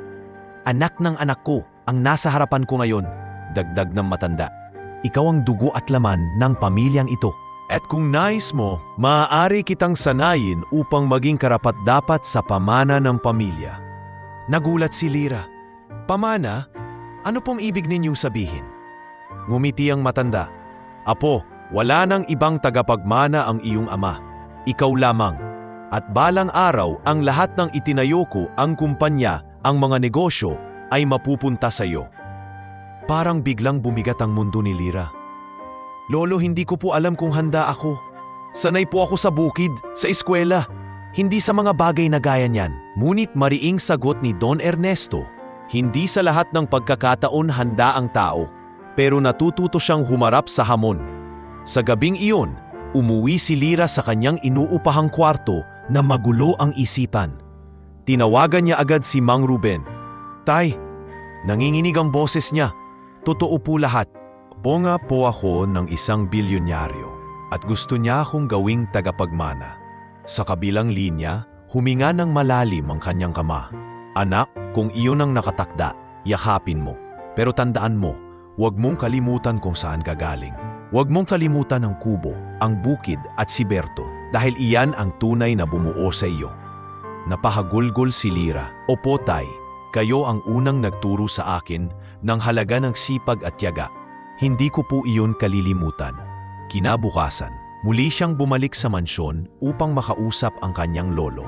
Doon, mas malinaw na sinabi ni Don Ernesto ang kanyang intensyon. Apo, hindi kita pwedeng pilitin. Pero gusto kong simulan mong makilala ang negosyo. Gusto kong unti-unti mong makita ang mundo na balang araw ay ipapasa ko sa iyo. Muli, nag-alinlangan si Lyra. Ngunit naisip niya ang sinabi ng kanyang ama na ang bawat hakbang ay patungo sa kanyang pangarap. At marahil, ito na ang susunod na hakbang. Lolo, sagot niya, tatanggapin ko ang alok ninyo, pero may isang kondisyon. Huwag po ninyong ipagkakait kay Tatay Ruben ang karapatan niya bilang nagpalaki sa akin. Siya po ang tunay na ama ko. Nagulat si Don Ernesto, ngunit halatang humanga. Kung yan ang nais mo, igagalang ko at lalo mo akong pinahanga, apo. Dahil sa gitna ng lahat, hindi mo kinalimutan ang iyong pinagmulan. Sa mga sandaling iyon, nagsimula ang bagong yugto sa buhay ni Lyra, ang unti-unting pagkilala sa kanyang lolo at ang pagpasok sa mundong hindi niya akalaing para sa kanya. Ngunit sa kanyang puso, malinaw ang pangako. Hinding-hindi niya tatalikuran ang buhay na kanyang pinagmulan, sapagkat iyon ang magbibigay saysay sa kanyang tagumpay. Matapos ang ilang linggo ng pagkikita nila ng kanyang lolo at ang unti-unting pagpapakilala sa kanya sa mundo ng negosyo, naramdaman ni Lyra ang matinding pangungulila. Kahit pabukas sa kanya ang pintuan ng marangyang pamumuhay at natututo siya sa bagong kaalaman, hindi pa rin mabura sa kanyang puso ang simpleng kubo, ang malamig na hangin sa bukid, at higit sa lahat, ang amang nagpalaki at nagmahal sa kanya. Isang hapon, nagpasya siyang bumalik sa baryo. Hindi niya sinabi agad sa kanyang lolo ang plano, ngunit alam niyang kailangan niyang makita si Mang Ruben. Sa kanyang isip, walang halaga ang anumang yaman o pamana kung hindi niya makakapiling at makakapagpasalamat sa taong tumayong tunay na ama niya. Nang makarating siya sa baryo, sinalubong agad siya ng malamig na hangin at ng mga pamilyar na muka ng mga kapitbahay.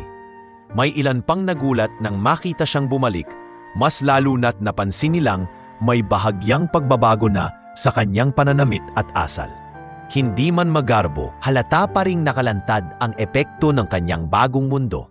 Aba, si Lyra, bumalik ka pala, masayang bati ng isang kapitbahay. Oo nga, ang tagal mong nawala. Kamusta ka na sa syudad? Dagdag ng isa. Ngumiti lamang si Lyra at tumango. Ayos lang po. Pero ang totoo, miss na miss ko po kayo. At higit sa lahat, miss ko na si tatay. Mabilis siyang naglakad patungo sa kanilang bahay. At nang dumating siya sa harap ng kanilang kubo, natanaw niya si Mang Ruben na nakaupo sa bangko sa ilalim ng puno. May hawak itong tasa ng salabat at bagamat halata ang panghihina, bakas pa rin sa mukha nito ang mainit na ngiti nang makita siya. Anak, mahina ngunit masayang wika ni Mang Ruben. Bumalik ka.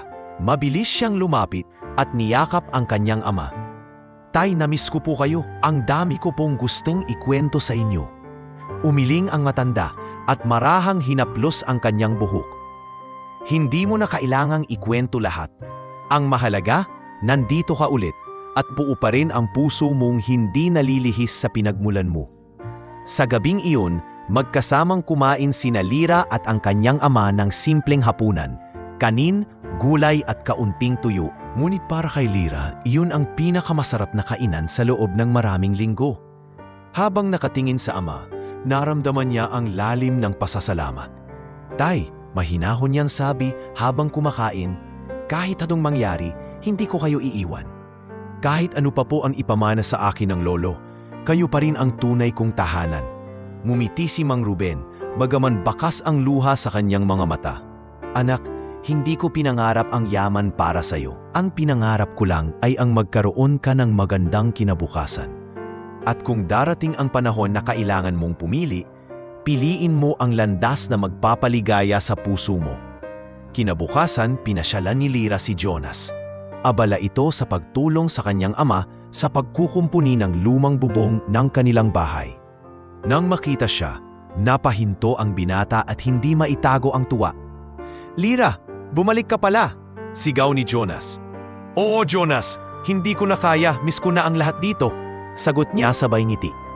Naglakad sila sa gilid ng palayan, gaya ng dati nilang nakasanayan. Doon niya ikinwento ang tungkol sa kanyang lolo, ang mga larawan ng kanyang tunay na mga magulang, at ang pamana na nakalaan para sa kanya. Tahimik na nakinig si Jonas, at sa huli ay nagsalita. Alam mo, Lyra, hindi ko man kayang masukat ang laki ng mundo na papasok ka. Pero isa lang ang alam ko, ikaw pa rin ang parehong Lyra na nakilala ko. At hinding-hindi ka magbabago kahit anong mangyari. Napangiti siya at bahagyang pinisil ang kamay ng binata. Salamat, Jonas. Natatakot din ako. Pero kapag naririnig ko ang mga salita mo, lumalakas ang loob ko. Sa mga araw na nanatili siya sa baryo, hindi niya tinigilan ang pag-aalaga sa kanyang ama. Tumulong din siya sa bukid kasama si Jonas at kahit may halatang pagbabago na sa kanyang kilos at pananaw, hindi niya ikinahiyaang magdumi ng kamay at magbanat ng buto. Ang mga kapitbahay na mangha sa kanya. Si Lyra, kahit apo na pala ng mayaman, marunong pa ring magtanim at mag-alaga ng kalabaw. Bulong ng isang kapitbahay. Totoo nga. Hindi niya kinalimutan kung saan siya nanggaling, sagot ng isa. Isang gabi bago siya muling bumalik sa siyudad, muling kinausap siya ng kanyang ama. Anak, masaya ako at bumalik ka. Pero kailangan mo ring harapin ang kinabukasan mo. Hindi ka pwedeng manatili rito habang buhay.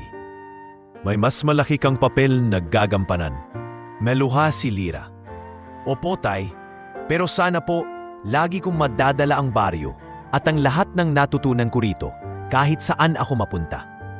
Hinawakan ni Mang Ruben ang kanyang kamay at tumango. Dalhin mo, anak, sapagkat yan ang magtuturo sa iyo kung sino ka talaga. Sa muling pag-alis niya kinabukasan, mas matatag na si Lyra. Hindi na siya nagdadalawang isip kung saan siya tatayo. Alam niyang kahit anong mangyari, dala niya ang kanyang pinagmulan at ang pagmamahal ng kanyang ama. At iyon ang magiging pundasyon ng kanyang tagumpay. Pagbalik ni Lyra sa siyudad matapos ang ilang linggong pananatili sa baryo, dala niya ang sariwang tapang at lakas na ibinigay ng kanyang ama at ng mga alaala ng kanilang simpleng pamumuhay. Sa kanyang puso, malinaw na hindi siya naroon para lamang subukan ang alok ng kanyang lolo. Naroon siya upang gamitin ang pagkakataon para baguhin ang buhay ng kanyang pamilya at, kung maaari, ang buong baryo na kinalakihan niya. Agad siyang sinalubong ng kanyang lolo, si Don Ernesto, nang dumating sa mansyon. Apo, malugod na bati nito. Handa ka na bang matuto? Tumango si Lyra, bagaman ramdam ang kaba. Handa na po, lolo, pero sana po maintindihan ninyo na wala pa akong alam sa mga bagay na ito. Ngumiti si Don Ernesto. Walang ipinanganak na marunong. Lahat ay natututo at ang pinakamahalaga, may puso pang hindi madaling mabago. Sa mga sumunod na linggo, dinala siya ng kanyang lolo sa mga opisina ng kumpanya. Pinakilala siya sa mga tauhan, sa mga manager at sa mga empleyadong bumubuo ng pundasyon ng negosyo. Halatang nagulat ang marami nang ipakilala siya bilang apo ng may-ari. Ngunit mas ikinagulat nila ang kababaang loob ng dalaga. "Magandang umaga po," magalang na bati ni Lyra sa mga kawani. "Alam ko pong bago lang ako rito at marami pa akong hindi alam. Pero sana po, matuto ako mula sa inyo." Marami ang nagtaka. Ang iba'y nagbulungan, may halong pag-aalinlangan kung kaya ba talaga ng isang simpleng probinsyana na pumasok sa mundo ng negosyo. Ngunit sa araw-araw na paglipas, pinatunayan ni Lyra na bukal ang kanyang loob. Isang araw, habang sinusubukan niyang intindihin ang mga dokumento sa opisina, nilapitan siya ng isang manager. "Miss Lyra, kung nahihirapan kayo, pwede naman po kayong umasa na lang sa mga sekretary. Hindi na po ninyo kailangang alamin lahat." Ngunit sagot ni Lyra, "Hindi po. Gusto kong maintindihan ang bawat papel, bawat bilang. Dahil kung balang araw ako ang hahawak nito, dapat alam ko kung paano ito gumagana mula sa pinakaugat." Napangiti ang matanda niyang lolo nang marinig iyon. "Tama ka, apo. Iyan ang kailangan ng isang tunay na lider." Sa bawat linggo ng kanyang pansasanay, natututo siya ng pamamalakad, pakikipag-usap sa mga tao, at paghahanap ng solusyon sa mga problema ng kumpanya. Ngunit higit sa lahat, dala niya ang aral mula sa baryo, na ang tagumpay ay hindi lamang para sa sarili, kundi para sa kapakanan ng lahat. Isang araw, habang naglalakad siya palabas ng gusali, napansin niya ang ilang empleyadong naghuhuntahan tungkol sa maliit na sahod at hirap ng kanilang pamumuhay. Hindi iyon nakalampas sa kanya. Kinausap niya ang kanyang lolo. "Lolo," wika niya, "nakita ko po ang ilan sa mga trabahador. Hirap po sila. Gusto ko pong matutunan kung paano natin sila matutulungan." Napatingin sa kanya si Don Ernesto. Hindi lahat ng tagapagmana ang iniisip ang manggagawa. Karamihan ay iniisip lang kung paano palaguin ang yaman. Pero ikaw, apo, iba ka. Lumipas ang mga buwan at unti-unti inakilala si Lyra bilang isang babaeng may malasakit. Sa isang pagpupulong, pinayagan siyang magsalita. Kahit kabado, tumayo siya at buong tapang na nagsalita sa harap ng mga executive. "Hindi po ako katulad ninyo. Lumaki po ako sa bukid, nakasakay sa kalabaw araw-araw at pinagtatawanan sa eskwela. Pero doon ko natutunan ang halaga ng sipag at tiyaga. Kung pamumunuan ko po ang kumpanyang ito balang araw, sisiguraduhin kong hindi lang mga numero ang titingnan natin. Sisiguraduhin kong bawat taong nagtatrabaho rito ay mararamdaman ang halaga nila." Tahimik ang lahat matapos siyang magsalita. Ngunit sa mga mata ng ilan, nakita niya ang respeto. Sa gabing iyon, muli siyang tumawag kay Jonas. "Jonas, alam mo ba, natatakot ako kanina, pero nagsalita ako sa harap ng mga taong puro eksperto. At sa tingin ko, nakinig sila." Ngumiti si Jonas mula sa kabilang linya. "Hindi na ako nagtataka. Yan ka, Lyra. Hindi mo kailangang maging mayaman para magbigay ng halaga. Ikaw mismo ang dahilan kung bakit sila makikinig." Muli siyang napaluha.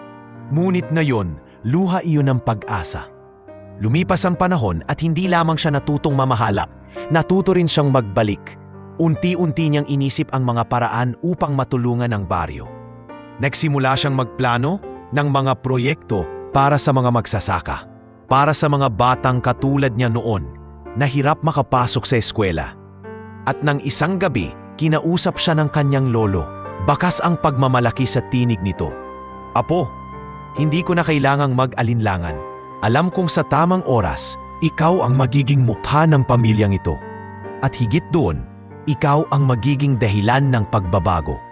Niyakap ni Lyra ang kanyang lolo habang sa kanyang isipan ay malinaw ang pangarap. Hindi lang para sa sarili ang kanyang pag-angat, kundi para sa lahat ng taong umaasa at nangangarap kagaya niya.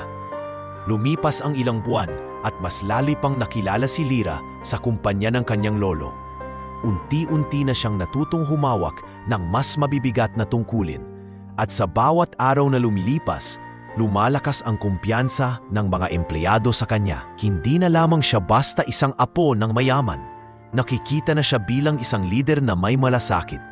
Ngunit sa kabila ng mga positibong pagbabagong ito, hindi niya inaasahan na muling babalik sa kanyang buhay ang isang bahagi ng nakaraan, ang dating kaklase at pinakamalupit na nang api sa kanya, si Mara. Isang hapon, matapos ang isang pagpupulong, naglalakad si Lyra palabas ng gusali nang mapansin niya ang isang babaeng tila pamilyar. Payat na ito, marungis ang suot at halatang matagal nang hindi nakakaayos ng sarili. Naglalakad ito palapit sa kanya at nang magtama ang kanilang mga mata, natigilan si Lyra. Lyra, mahinang tawag ng babae, puno ng panghihiya. Ako ito, si Mara. Nanlaki ang mga mata ni Lyra. Hindi niya agad makapaniwala na ang babaeng nakatayo sa harap niya ay ang dating pinakamayabang at pinakamalupit na kaklase na minsang naging dahilan ng kanyang mga luha. Mara, halos hindi makapaniwalang sambit ni Lyra. Ikaw nga ba ito? Tumango si Mara, nanginginig ang boses. Oo, ako nga. Pasensya ka na kung bigla akong nagpakita. Wala na kasi akong malapitan. Nalaman kong ikaw na ngayon ang tumutulong sa marami, kaya naglakas loob ako. Tahimik na tiniigan siya ni Lyra. Sa kanyang isipan, nagbalik ang mga alaala ng mga panahong pinagtatawanan siya ni Mara. Ang mga pagkakataong halos mawalan siya ng tiwala sa sarili. Ngunit ngayon, ibang-iba ang itsura ng babae sa kanyang harapan. Wasak, walang-wala, at halatang hirap sa buhay. Anong nangyari sa iyo, Mara? Tanong ni Lyra, puno ng pagtataka. Napayuko si Mara, bakas ang bigat ng binadala. Lyra, bumagsak ang negosyo ng pamilya namin. Naiwan akong walang-wala. Nasanay akong mayaman. Nasanay akong lahat ng gusto ko ay naukuha ko. Pero nang mawala ang lahat, hindi ko alam kung paano mabuhay. Hindi ko man lang natapos ang pag-aaral. At ngayon, hindi na ako makahanap ng trabaho. Naramdaman ni Lyra ang bigat ng bawat salita ni Mara. May halong awa sa kanyang puso, ngunit hindi rin maikakaila ang sugat na iniwan ng nakaraan. Bakit ako, Mara? Bakit ako ang nilapitan mo? Napaluha ang babae. Dahil alam kong ikaw ang hindi tatalikod. Oo, alam kong mali ang lahat ng ginawa ko noon. Pinagtawanan kita, pinahiya. At ngayon, ako naman ang napahiya sa buhay. Pero sana bigyan mo ako ng pagkakataon. Tahimik si Lyra sandali. Pinakiramdaman niya ang kanyang damdamin. Galit ba o awa? Ngunit naalala niya ang mga salita ng kanyang ama. Ang tapang ay hindi lang nakikita sa pakikipaglaban. Nakikita rin ito sa kakayahang magpatawad. Mara, mahinahon niyang sabi. Hindi madali para sa akin ang kalimutan ang lahat ng ginawa mo noon. Nasaktan mo ako ng sobra. Pero nakikita ko ngayon na iba ka na. At kung talagang handa kang magbago, tutulungan kita.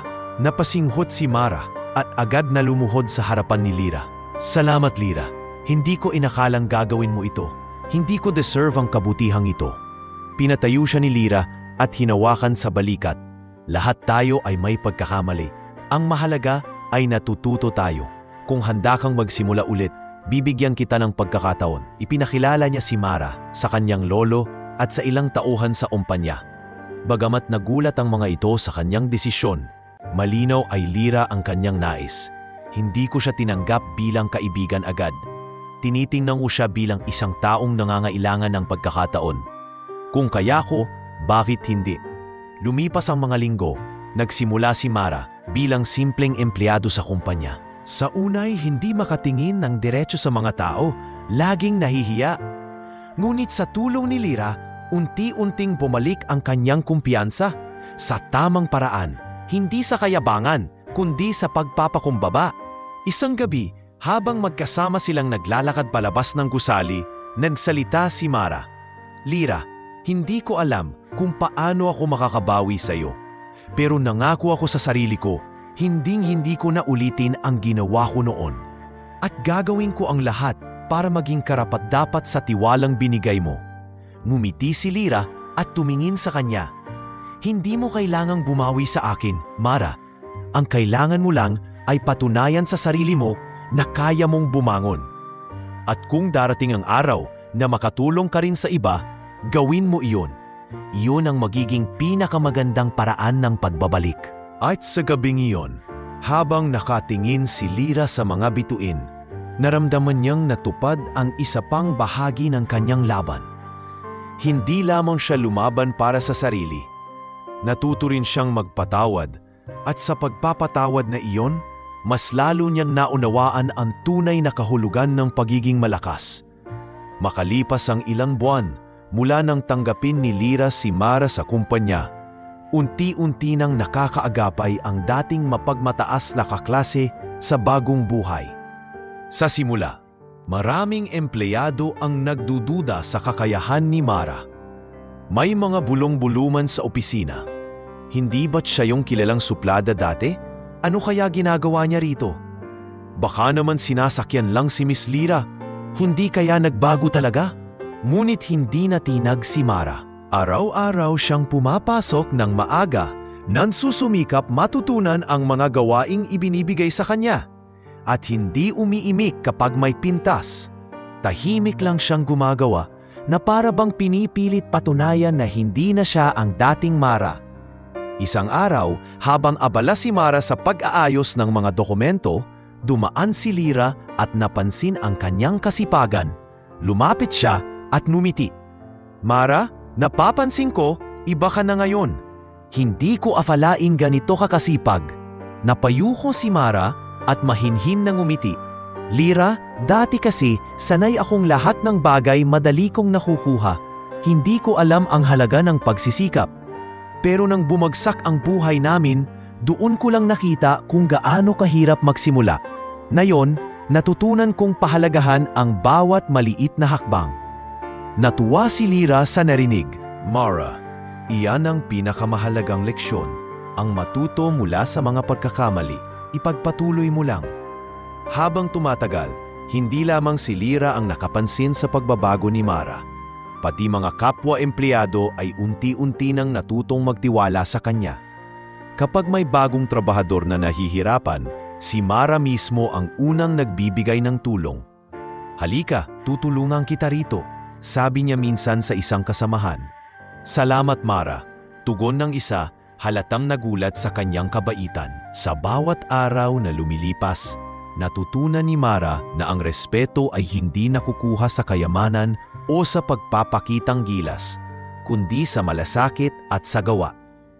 Isang gabi, nagkayayaan sina Lyra at Mara na mag-usap pagkatapos ng trabaho. Sa isang maliit na kainan malapit sa opisina, nagkwentuhan silang dalawa. "Alam mo, Lyra," panimula ni Mara, "hanggang ngayon, hindi ko pa rin lubos maisip na tinulungan mo ako.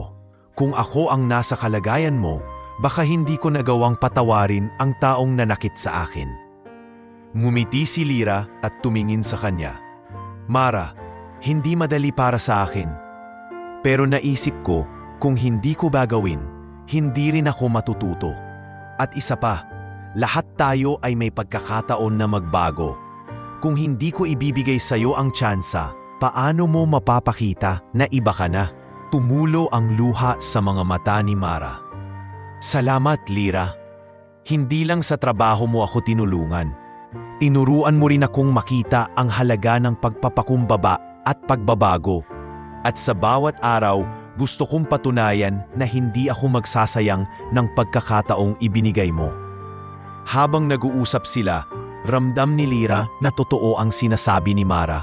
Hindi ito tulad ng dati. Hindi na mayabang, hindi na mapanlait. Sa halip, isang taong bumabangon mula sa pagkakamali at natutong yakapin ang bagong simula. Pagkaraan ng ilang buwan, dumating ang pagkakataong masubok ang kakayahan ni Mara. Isang mahalagang proyekto ang ipinaubaya sa kanya. Ang pamunuan ang isang maliit na tinen na magsasagawa ng marketing campaign para sa bagong produkto ng kumpanya. Maraming nagduda, ngunit pinili ni Lyra na pagkatiwalaan siya. "Lyra, sigurado ka ba?" tanong ng isa sa mga manager. Baka hindi pa siya handa. Ngunit matatag na sagot ni Lyra, handa siya at gusto kong ipakita niya sa lahat na kaya niyang magbago. Sa panahon ng proyekto, nakita ni Mara ang lahat ng hirap, ang pressure, ang deadlines at ang pagod ng team. Ngunit sa halip na sumuko, pinili niyang tumayo bilang isang responsable at maalalahaning leader. "Magtulungan tayo. Hindi ko kaya ito mag-isa. Kung kailangan nyo ng tulong, lumapit lang kayo sa akin, sabi niya sa kanyang grupo. At sa wakas, matagumpay nilang naisakatuparan ang proyekto. Labis ang tuwa ng buong kumpanya at sa kauna-unahang pagkakataon, si Mara ay pinuri hindi lamang ni Lira kundi pati ng mga nakatatas. Magaling ang ginawa mo, Mara. Wika ng isang executive. Salamat po.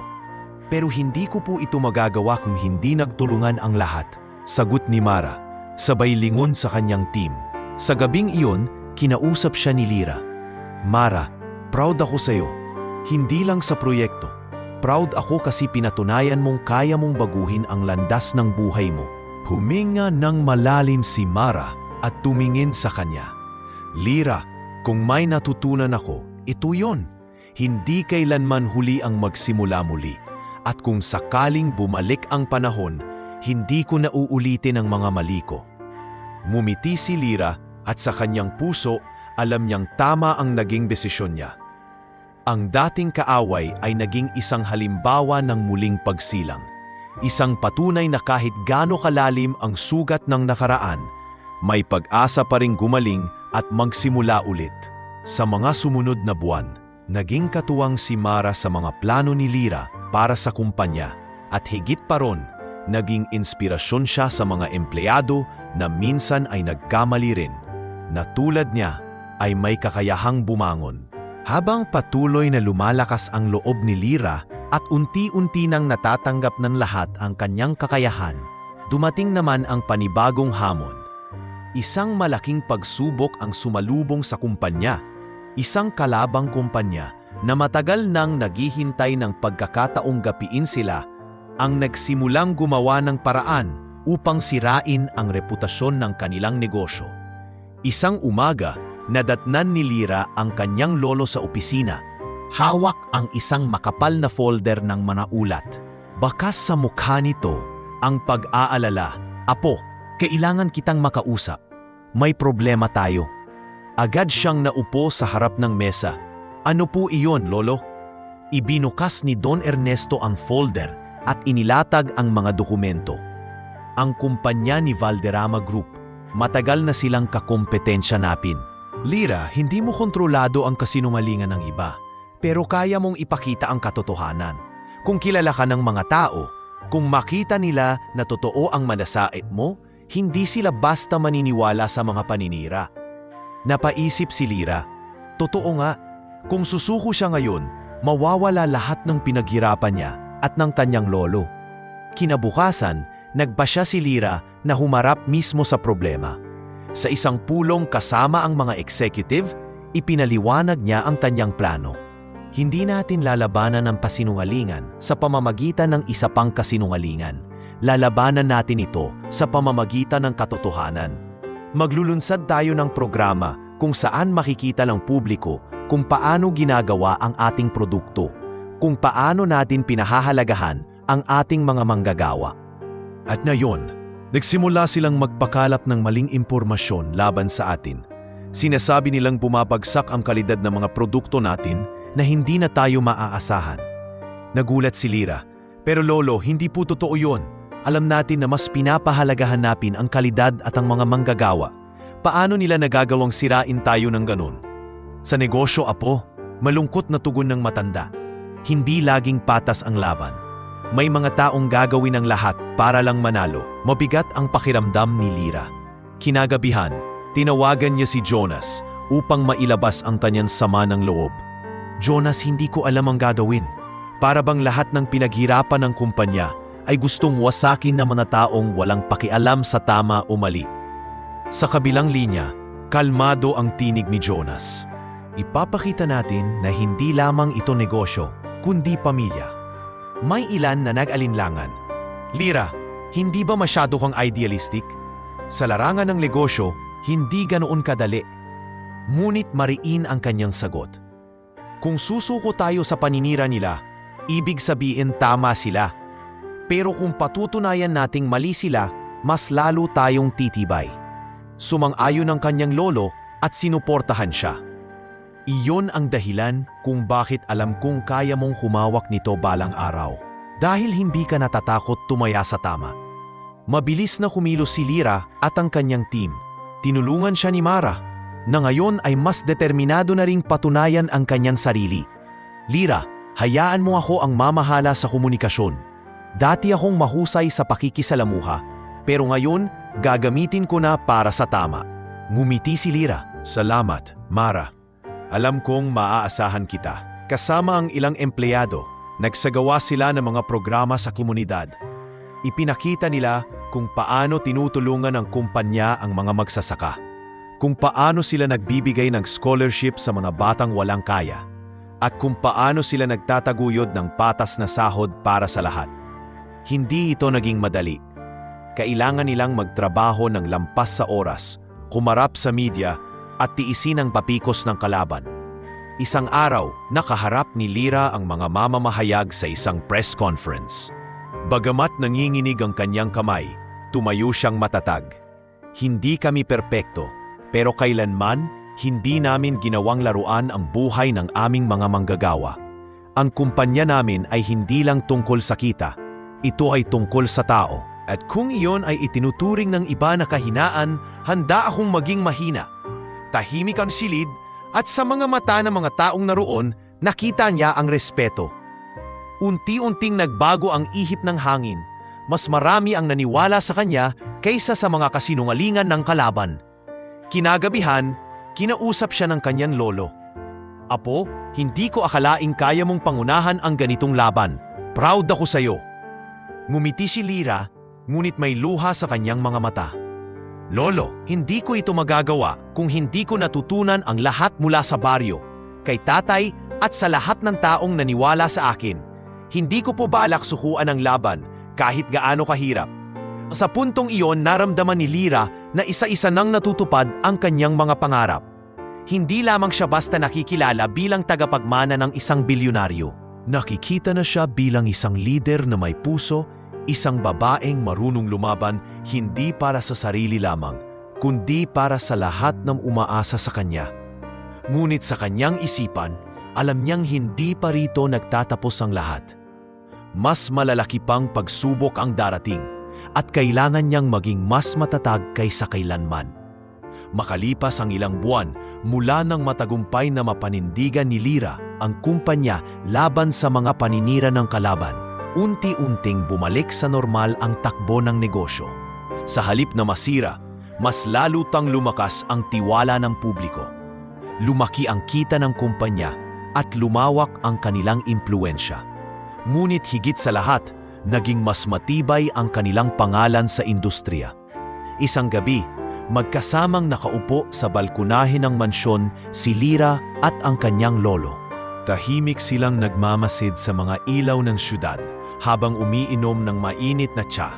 Lira, wika ni Don Ernesto, sa lahat ng pinagdaanan natin nitong mga nakaraang buwan, ipinakita mong higit ka pa sa aking inaasahan. Hindi lang ikaw apo ng isang bilyonaryo, isa kang tunay na lider. Ngumiti si Lira, ngunit mahinahon siyang sumagot. Lolo, natutunan kong ang yaman at negosyo ay hindi sapat. Kung wala ang mga taong nagtitiwala at nagmamahal, wala rin itong saysay. At higit sa lahat, hindi ko po magagawa ito kung wala si tatay, kung wala ang baryo, at kung wala kayong nagtiwala sa akin. Napaluha ang matanda at hinawakan ang kamay ng apo. Apo, ipinagmamalaki kita. At ngayong nakikita kong kaya mo nang hawakan ang lahat, alam kong handa ka na. Ngunit bago ko ibigay sa iyo ang pamana, nais kong marinig mula sa iyo. Ano ba ang tunay mong pangarap? Sandaling natahimik si Lira bago nagsalita. Lolo, pangarap kong makita ang baryo natin na umunlad. Pangarap kong walang batang katulad ko noon na nahihirapan pumasok sa eskwela. Pangarap kong lahat ng magsasaka ay makatikim ng ginhawa mula sa pawis ng kanilang mga kamay. At kung magagawa ko ito gamit ang yaman ng pamilya, yun ang gagawin ko. Tumango si Don Ernesto, batas ang tasiyahan. Kung ganoon, higit pa sa tagapagmana ang magiging papel mo. Ikaw ang magiging tulay ng pagbabago. Sa mga sumumid na linggo, agad na sinimulan ni Lira ang kanyang mga proyekto. Bumalik siya sa baryo kasama si Jonas at si Mara na ngayoy isa ng maaasahang katuwang. Sa kanilang pagdating, sinalubong sila ng mga batang masigla, mga magsasakang tuwang-tuwa at mga kapitbahay na proud sa kanilang kababaryo. "Tingnan mo, Jonas," bulong ni Lyra habang pinagmamasdan ang mga bata. "Sila ang dahilan kung bakit ako lumalaban." Ngumiti si Jonas at tumingin sa kanya ng may paghanga. "At ako, Lyra, ikaw ang dahilan kung bakit ako patuloy na nangangarap. Dahil nakikita ko sa iyo na kahit anong taas ng narating mo, bumabalik ka pa rin dito." Niyakap niya si Jonas. Ramdam ang init ng pagmamahal na matagal nang nakatago sa kanilang puso. Hindi na iyon tulad ng dati, ng mga simpleng araw sa tabing bukid. Ngayon, may mas malinaw na landas para sa kanilang dalawa, hindi lamang bilang magkaibigan, kundi bilang dalawang pusong parehong lumalaban para sa kinabukasan. Kasabay nito, nagsimula ang proyekto ni Lyra para sa baryo. Nagpatayo siya ng isang maliit na paaralan para sa mga bata na tinawag niyang Paaralang Ruben bilang parangal sa kanyang ama. Nang makita iyan ni Mang Ruben, hindi na napigilan ng matanda ang kanyang emosyon. "Anak," nanginginig ang boses niya, "hindi ko inakalang makikita ko ito sa aking buhay. Salamat, Lyra. Salamat sa lahat." Mahigpit siyang niyakap ni Lyra. "Tay, kung wala kayo, wala rin ako rito. Kayo ang dahilan kung bakit natuto akong mangarap." Nagpatayo rin si Lyra ng kooperatiba para sa mga magsasaka upang masiguro na patas ang presyo ng kanilang ani at hindi sila malulugi sa mga tusong negosyante. Tuwing may pulong, siya mismo ang humaharap at nakikinig sa mga hinaing ng bawat isa. "Magsasaka po ako ng palay," sabi ng isa. "Madalas po kaming malugi dahil sa baba ng presyo." Agad siyang tumugon, "Mula ngayon, sisiguruhin nating makatarungan ang bawat ani. Hindi kayo nagbubuhos ng pawis para lang malugi." Mas lalong humanga ang mga tao kay Lyra. Ang dating dalagang pinagtatawanan dahil nakasakay sa kalabaw ay ngayon ang kanilang sandigan sa pagbabago. Sa gitna ng lahat ng ito, hindi rin niya nakalimutang ipagpatuloy ang kanyang tungkulin sa kumpanya. Sa tulong ng kanyang lolo, natutunan niyang balansehin ang dalawang mundo, ang marangyang mundo ng negosyo at ang simpleng pamumuhay ng baryo. At sa kanyang pagsusumikap, unti-unting nagsanib ang dalawang iyon para sa iisang layunin, ang magbigay ng ginhawa at pag-asa sa mas nakararami. Isang gabi, nagtipon ang buong baryo upang ipagdiwang ang pagbubukas ng paaralan at kooperatiba. Sa gitna ng liwanag ng mga parol at tunog ng gitara, tumayo si Lyra sa entablado at nagsalita. "Mga kababayan," panimula niya, "maraming taon akong pinagtawanan dahil sa kalabaw. Maraming taon akong minamaliit dahil sa kahirapan. Ngunit natutunan ko, hindi kailanman hadlang ang pinagbulan upang mangarap. At ngayon, kasama ninyong lahat, gusto kong ipakita na kaya nating abutin ang pagbabago." Nagpalakpakan ng lahat, at sa kanilang mga ngiti, nakita ni Lyra ang katuparan ng kanyang mga pangarap. Pagbalik niya sa mansyon, kinausap siya ng kanyang lolo. "Apo, natupad mo na ang higit pa sa inaasahan ko. Hindi lang negosyo ang itinayo mo, kundi isang pamana ng malasakit. Handa ka na, Lyra. Sa oras na ako'y lumisan, alam kong nasa mabuting kamay ang lahat." Naluha si Lyra at mahigpit na niyakap ang matanda. "Lolo, hindi ko man may balik ang mga panahong nawala, pero sisiguraduhin kong ang lahat ng inyong pinaghirapan ay magiging daan para sa mas mabuting bukas." At sa gabing iyon, sa ilalim ng malamlam na buwan, naramdaman ni Lyra na buo na ang kanyang kwento. Mula sa dalagang pinagtatawanan, siya na ngayon ang babaeng tinitingala. Mula sa simpleng buhay sa baryo, siya na ngayon ang tagapagmana ng isang imperyo. Ngunit higit sa lahat, siya ang anak na hindi nakalimot, ang apo na marunong magmahal, at ang babaeng handang ibigay ang lahat para sa kanyang pamilya at bayan.